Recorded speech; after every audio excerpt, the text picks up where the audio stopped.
Halo Rumahers, dimanapun kalian berada, bagaimana kabarnya? Gimana? Token listrik di rumah kalian masih aman? Bagaimana jadinya jika seseorang yang culun tapi jenius dan punya IQ 170 dituntut untuk membalas dendam? Sedangkan boro-boro membunuh manusia, menyembelih seekor ayam saja dia tidak pernah? Itulah sedikit premis dari sebuah film berjudul The Amateur tahun 2025. Sehingga daripada banyak bercuat-cuat di awal, langsung saja pasang handsfree, smites, kompresor bahan, kencangkan celana dalam. Selamat menonton dan cekicrot.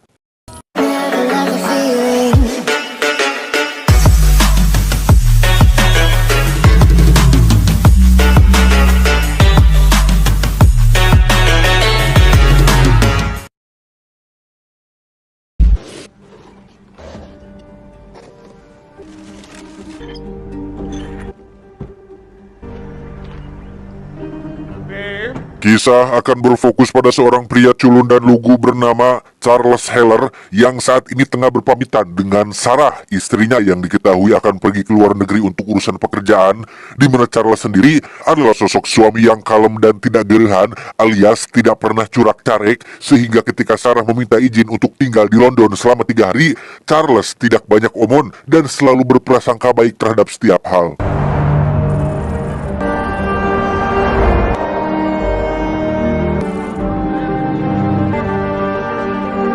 Dan Anda mungkin akan sedikit terkejut saat mengetahui jika Charles adalah salah satu pegawai di markas utama CIA di Amerika. Meski culun dan tampak melehoi, Charles memiliki otak yang encer dan mampu menyelesaikan berbagai persoalan yang rumit. Tidak heran ia ditunjuk sebagai seorang kriptografer alias seseorang yang punya keahlian kriptografi. Kriptografi adalah ilmu atau seni untuk melindungi informasi dengan cara mengubahnya menjadi bentuk yang tidak dapat dibaca oleh pihak yang tidak berhak, sehingga hanya pihak yang berwenang saja yang dapat membaca atau mengakses informasi tersebut. It's just a matter of time. Puzzles.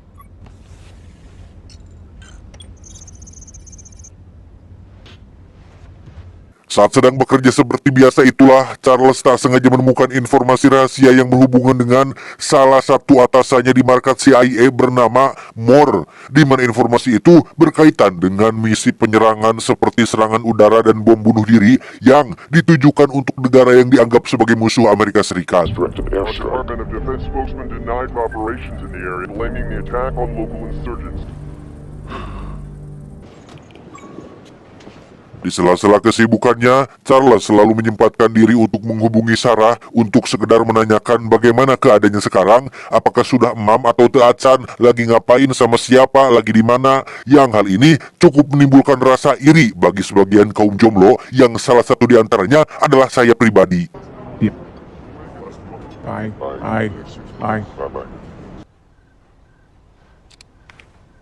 Keesokannya ketika Charles baru tiba di tempat kerja, sudah ada Bapak Direktur Moore yang menunggunya, dan hal itu cukup membuat Charles terkejut karena dikira ada kaitannya dengan informasi rahasia kemarin. Namun ternyata Direktur Moore ingin memberitahu tentang kabar buruk yang baru saja terjadi di London, yaitu sebuah serangan dari kelompok teroris yang diketahui telah menewaskan Sarah, istri tercintanya.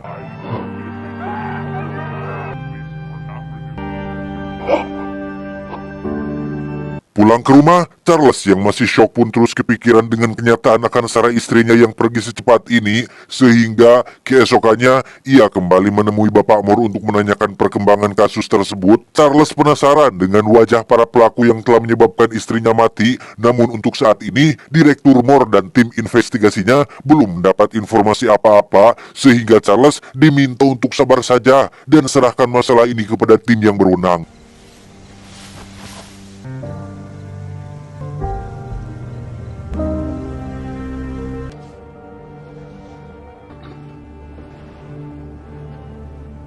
Setelah berhari-hari tanpa ada kabar dari Bapak Moore, Charles pun bergerak sendiri dengan memakai komputer markas yang mempunyai akses tidak terbatas, di mana ia berhasil mendapatkan rekaman CCTV yang ada di lokasi kejadian, hingga akhirnya mengetahui bahwa para teroris ini terdiri dari 4 orang pelaku. Spilled out into the corridor. The detail got jumpy and one of the four drew on him. And the police have been called. Suspects are now in a race to leave the building. Dalam rekaman itu terlihat jelas bahwa keempat pelaku memasuki sebuah gedung konferensi pers yang di dalamnya terdapat Sarah yang memang bekerja sebagai seorang jurnalis, yang dari sekian banyak orang yang ada di sana, para pelaku secara kebetulan memilih Sarah untuk dijadikan sandera, dan satu di antaranya menembak Sarah di tempat terbuka sebagai bentuk peringatan terhadap para polisi yang ada di sana.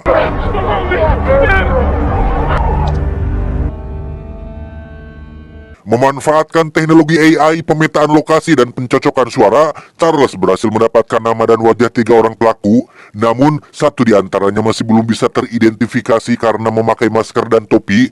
Pelaku inilah yang menjadi penembak Sarah dan sepertinya adalah ketua dari kelompok teroris itu sendiri. Alice seems to handle shipments for the wider group. She's in Paris.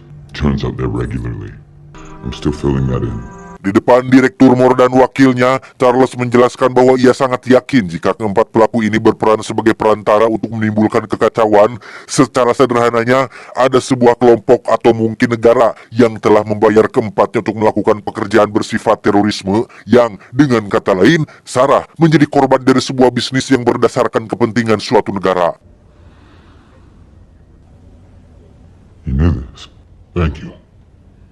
Dan ya, Bapak Moore dan wakilnya ternyata sudah tahu tentang hal ini, alias sudah tahu siapa saja keempat pelaku yang telah menyebabkan Sarah tewas. Namun dengan alasan keamanan negara dan kejadiannya terjadi di luar Amerika, maka mereka memilih diam dengan dalih menjaga hubungan baik antar kedua negara. We think it would be good for you to see Dr. Garrison.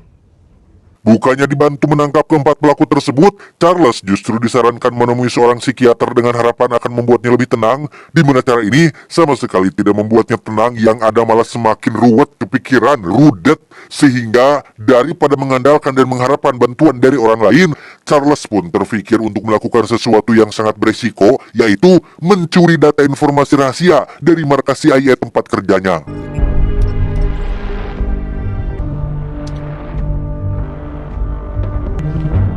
Ya, Charles mencuri informasi rahasia yang berkaitan dengan kegiatan ilegal yang melibatkan Bapak Moore dan wakilnya, yaitu misi serangan udara dan bom bunuh diri yang ditemukannya tempo hari, di mana Charles juga diketahui punya teman online yang sama-sama seorang kriptografi yang sudah dikenalnya sejak lama, namun belum pernah bertemu dengannya sama sekali. You've been very quietly.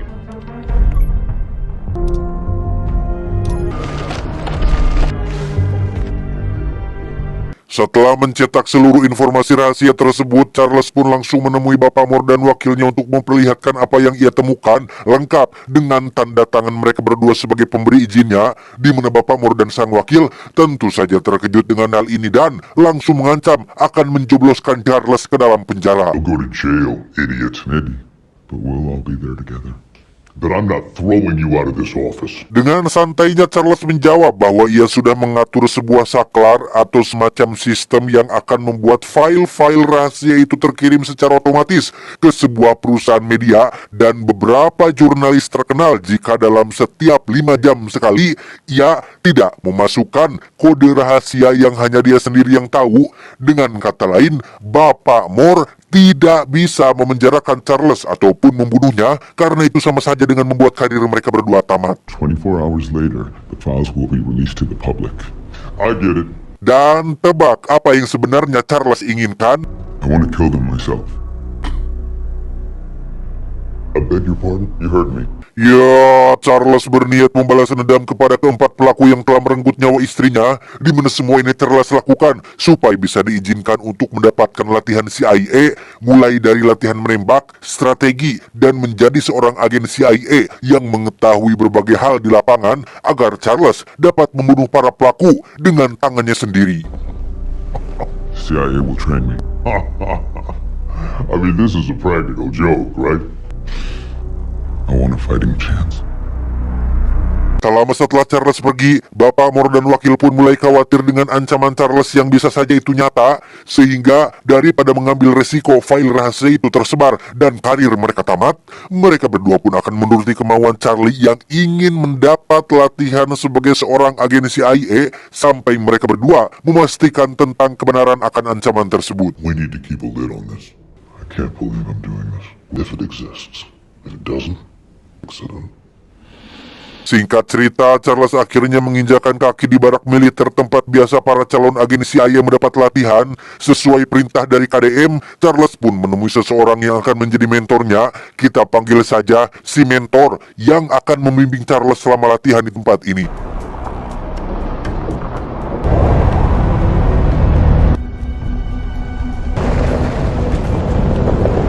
Tak buang waktu, Charles langsung mendapat latihan menembak yang hasilnya sangat memprihatinkan karena tak satu pun tembakannya mengenai sasaran. Bahkan ketika Charles diminta maju mendekati papan target, ia masih saja meleset. Ia membuat si mentor cukup gogodeg alias geleng kepala melihat kemampuan si Charles yang sangat luar biasa, membagongkan. Gagal di latihan menembak, Charles akhirnya menemukan keahliannya dalam bidang merakit peledak menggunakan benda-benda yang umum ditemukan di tempat sekitar. Yang mana selain itu, Charles juga diajarkan cara mencetak identitas palsu seperti paspor, KTP, visa, dan lain sebagainya.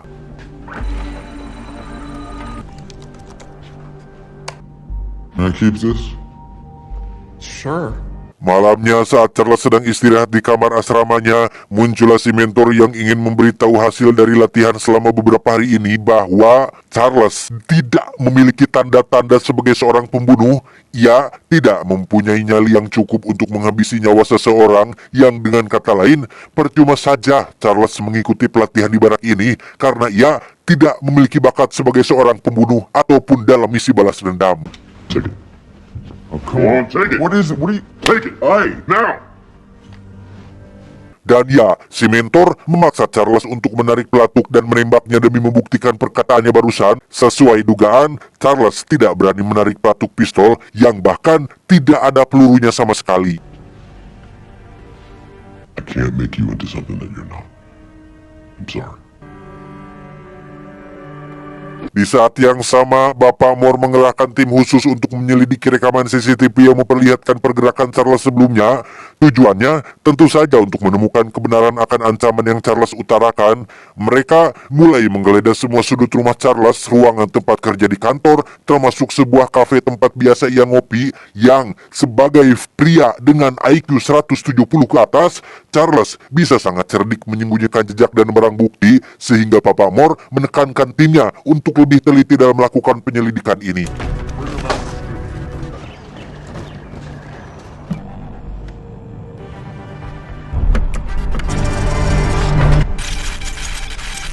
Overdesk. Beberapa hari berlalu seiring dengan latihan yang Charles jalani, tim khusus itu pun berhasil mendapatkan hasil dari penyelidikan yang menyatakan bahwa Charles hanya menggertak saja dan ancaman itu hanya sekedar omong kosong, sehingga dengan cepat Bapak Moore menghubungi si mentor untuk segera menghabisi nyawa Charles saat itu juga.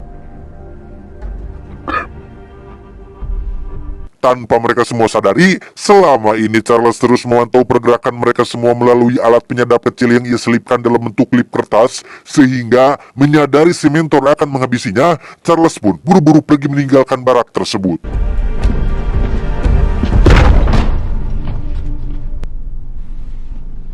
He's gone? Dengan paspor palsu dan data biometrik yang sudah tercatat resmi, Charles pun terbang ke London untuk menemui para pelaku pembunuh istrinya dan berencana membalas dendam hanya seorang diri.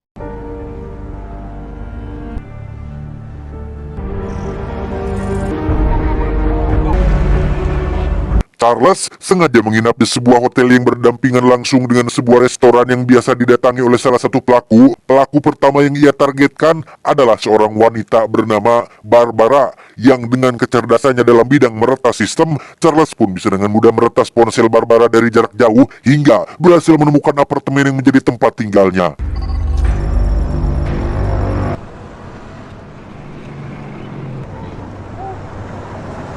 Saat Barbara keluar, Charles dengan cepat memasuki apartemen tempat tinggalnya, yang mana di sini kita lagi-lagi akan diperlihatkan dengan bagaimana cerdasnya sosok Charles yang bisa membuka kunci pintu hanya dengan bermodalkan video tutorial yang ia pelajari secara dadakan. Dan tebak bagaimana hasilnya? The bottom of the keyhole. I just that to work. There you go. Ketika sudah masuk ke dalam, Charles dengan cepat memotret jadwal rutinitas Barbara di kalender, termasuk mengambil sebuah pistol yang terletak di dalam laci. Tak lama, Barbara pun pulang bersama dengan pacarnya, yang di sini kita akan melihat bahwa Charles memang tidak punya bakat untuk membunuh ketika ia memiliki kesempatan untuk menembak, tapi tidak melakukannya, sehingga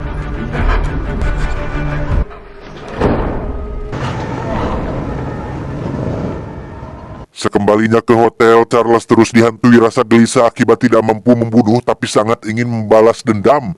Yang setelah berdoa dan meminta pertolongan Tuhan, Charles pun menemukan sebuah cara untuk membalas dendam tanpa perlu membunuh secara dengan tangan langsung. Bermodalkan jadwal Barbara yang ada di kalender, ia berhasil menemukan fakta bahwa Barbara memiliki penyakit alergi terhadap serbuk sari tanaman bunga atau kembang, sehingga keesokan paginya Charles pun mendatangi sebuah toko bunga untuk membeli semua bunga yang ada di sana. All of them, please. Tous. Not yet. Tak hanya itu saja, Charles juga berhasil mengetahui klinik yang biasa Barbara datangi untuk melakukan tes paru-paru dan fungsi pernapasan yang mengharuskan si pasien berada di dalam bilik kaca untuk melakukan prosedur sesuai aturan medis.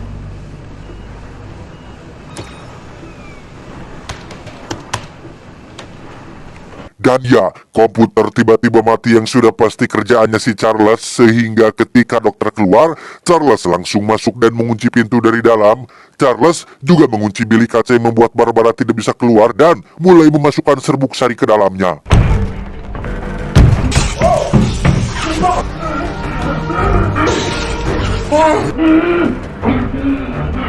Saat Barbara sedang terdesak itulah, Charles mulai melakukan interogasi untuk mengetahui siapa pelaku keempat yang telah menembak Sarah istrinya, yang karena Barbara terus memohon ampun untuk nyawanya dan Charles terlalu baik untuk menolaknya, ia pun malah membuka bilik kaca tersebut sehingga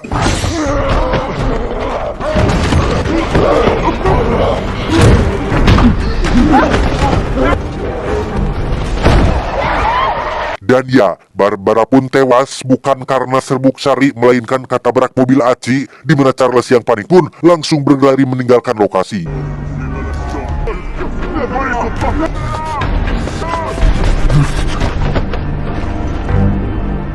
Selesai dengan Barbara, Charles pun langsung meluncur ke Perancis untuk menemui pelaku kedua. Yang setimanya di sana, Charles mendatangi sebuah klub malam untuk menghibur diri demi melupakan kematian Barbara yang terus menghantui pikirannya.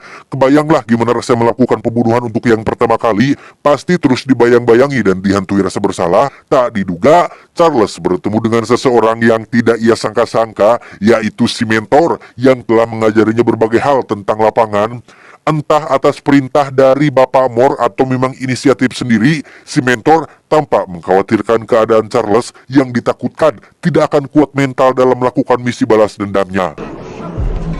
How did you find me? Doesn't matter how smart you are. You panic.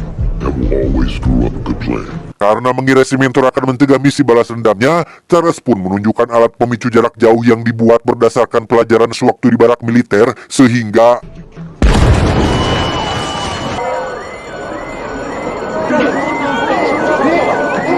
setelah berhasil kabur dari si mentor, Charles pun buru-buru menghubungi teman online-nya sesama kriptografer yang saat ini berada di Turki, sehingga tanpa pikir panjang, ia pun langsung terbang ke sana untuk menemuinya.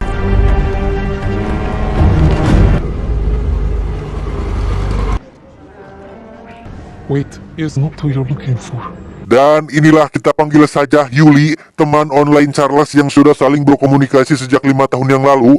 Sama-sama kriptografer yang andal, Charles meminta bantuan Yuli untuk menemukan pelaku kedua yang menjadi penyebab kematian istri tercintanya.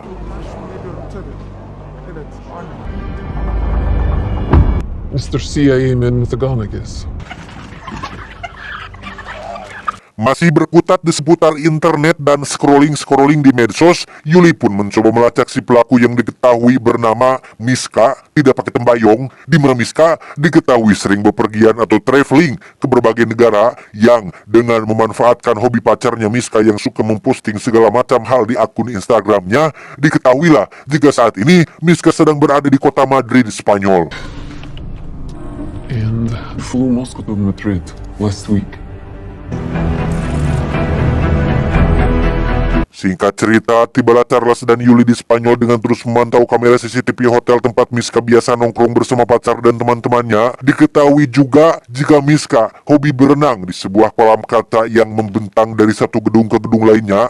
Charles mulai mempelajari secara detail bagaimana kaca itu dapat menampung 150 ton air yang ternyata kacanya terdiri dari 3 lapis, masing-masing memiliki celah udara untuk menambah kekuatannya, sehingga Charles langsung mencuri sebuah regulator elap selam yang berfungsi untuk mengurangi tekanan udara pada celah kolam kaca tersebut.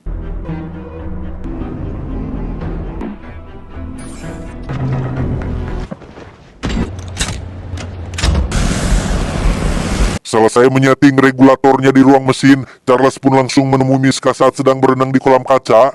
Sama seperti sebelumnya, Charles hanya minta satu hal, yaitu sebutkan nama ketua mereka yang telah menembak Sarah istrinya, yang karena Miska sama keras kepalanya dengan Barbara, maka inilah yang terjadi.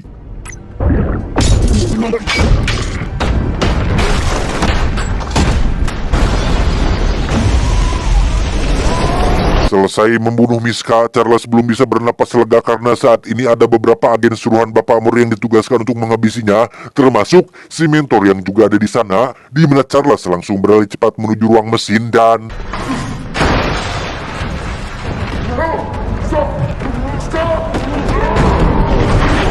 Ya, dikira akan menangkapnya, si mentor ternyata malah berkelahi dengan si agen utusan Bapak Amor, di mana si mentor berhasil mengalahkan si agen meski sempat terluka di bagian perut. Tak punya waktu untuk menolongnya, Charles pun menyampaikan rasa terima kasih dalam bentuk isyarat dan langsung ngalios begitu saja tanpa pamit-pamit acan.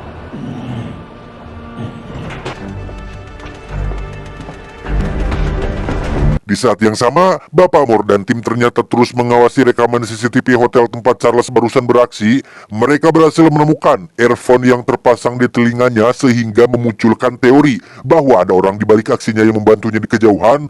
Berdasarkan teori ini, tim Bapak Amor pun langsung melakukan pelacakan hingga berhasil mendapatkan riwayat kirim-kiriman pesan antara Charles dan Yuli. Talk to me. From Hala. Inquiline.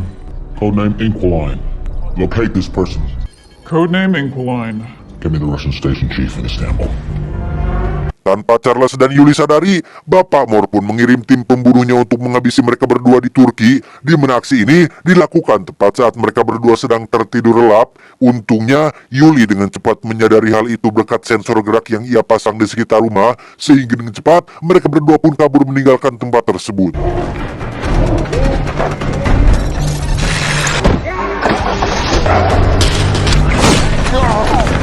Terjadi kejar-kejaran antara Charles Yuli dengan tim pembunuh yang mengejar mereka menggunakan speedboat, di mana tim itu terus menembaki mereka berdua dari kejauhan sampai akhirnya...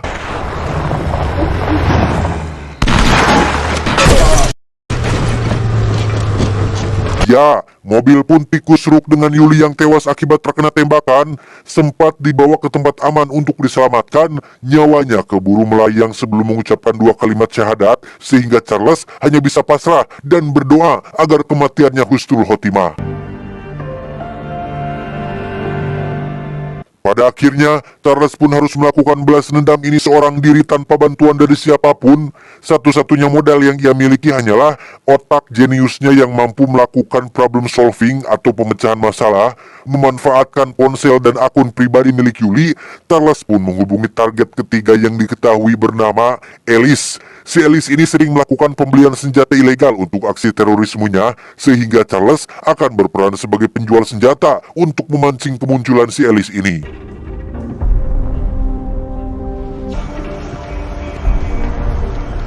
Berlokasi di Romania, Charles yang berperan sebagai penjual senjata pun memberitahu Ellis tentang lokasi transaksi yang akan dilakukan di sebuah gedung kosong terbengkalai. Sambil menunggu Ellis datang, Charles pun menyempatkan diri untuk membingungkan Bapak Amor dan timnya dengan cara melakukan scanning manual pada wajahnya untuk ditempel pada beberapa orang random yang ada di berbagai negara. Heller's in Berlin. What? Hasilnya, Bapak Moore dan tim pun dibuat kebingungan dengan kemunculan Charles yang ada di beberapa negara dalam waktu yang bersamaan, sehingga itu cukup memberikan waktu bagi Charles untuk fokus pada misi balas dendamnya. We got a ping in Rome. The little prick is now in a museum. He just got on a tram in Prague. Ketika Bapak Moore dan timnya baru menyadari hal itu, Charles sendiri sudah berhasil mendapatkan apa yang ia inginkan, yaitu kemunculan Ellis, si target ketiga yang baru datang.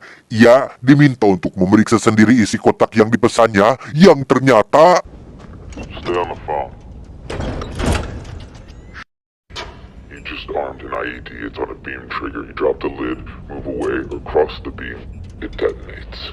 Pintar, sungguh pintar. Charles memasang peledak pada kotak itu dan sebuah pemicu yang apabila kotaknya ditutup, maka bomnya akan langsung buar, meledak. Tak bisa kemana-mana, Ellis hanya bisa terdiam sambil memegangi kotaknya ketika Charles muncul untuk menginterogasinya. Sama seperti pada dua target sebelumnya, Charles hanya minta satu hal, yaitu identitas dan alamat ketua kelompok mereka, yang karena Ellis lebih menghargai nyawa ketimbang loyalitas, ia pun dengan cerdas langsung memberikan apa yang Charles mau. Tapi tebak, bagaimana nasib Ellis selanjutnya? Hey, big guy. Big guy. You jump really fast. You might survive the blast. Wait! Duar! Ya, kaget ya, maaf ya. Selesai dengan ketiga pelaku, kini tinggal gegedugnya alias ketuanya yang menjadi pelaku utama penembakan Sarah. Sesuai informasi dari Ellis tentang si ketua yang suka berlayar dengan kapal di lautan Rusia, Charles pun mendatangi satu persatu pelabuhan untuk menanyakan tentang sebuah nama kapal tertentu. Charles sampai menghabiskan waktu berhari-hari untuk mencari di mana keberadaan target terakhirnya.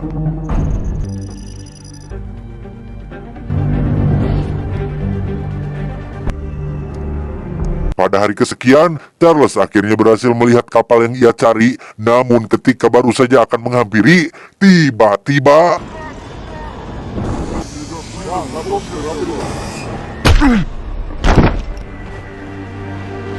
Ya, setelah Charles dipukul sampai pingsan, ia pun diseret oleh kedua anak buah si ketua yang membawanya ke dalam kapal. Dan inilah sosok bebenguk yang sudah membunuh Sarah, di mana si ketua dengan santai menjelaskan bahwa dirinya tidak punya masalah personal dengan istri Charles. Kejadian hari itu murni spontanitas yang diperlukan untuk menghindari kepungan pihak kepolisian. That's it. Necessary. Si ketua sendiri mengaku sudah mengetahui tentang kematian tiga anak buahnya dan juga sudah menyelidiki bagaimana cara mereka mati. Setelah dianalisa dengan seksama, si ketua menyadari bahwa Charles bukan tipikal seorang pembunuh karena dari cara atau metode yang Charles pakai, jelas Charles tidak mampu membunuh mereka semua dengan tangannya secara langsung. But doesn't mean you're weak. Truly a killer. Don't believe me? Menyadari hal itu, si ketua pun mengambil sebuah pistol, mengisi peluru, dan mengokangnya hingga siap ditembakkan, di mana Charles diminta untuk menembaknya supaya hasrat balas dendamnya terpuaskan, sekaligus ingin membuktikan bahwa Charles hanyalah seorang pengecut yang tidak akan mampu menarik pelatuk.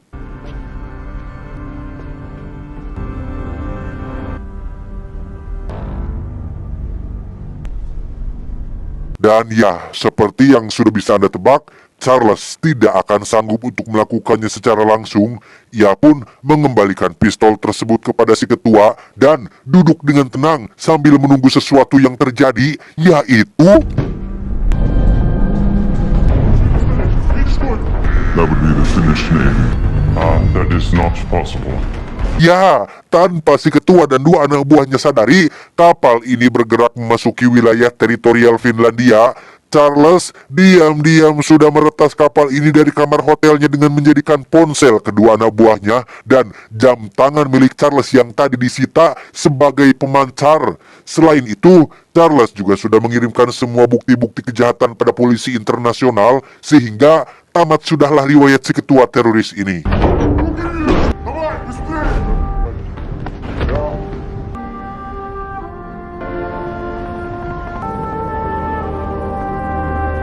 Berdasarkan kesaksian si ketua teroris, Bapak Direktur Moore sebagai pimpinan CIA pun ditangkap atas rangkaian kejahatan kemanusiaan yang menewaskan ribuan nyawa tak bersalah.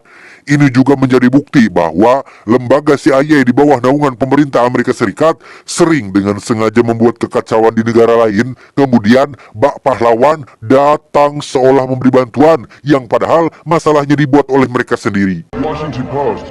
Was the CIA involved in those operations? Is the whistleblower still employed by the agency?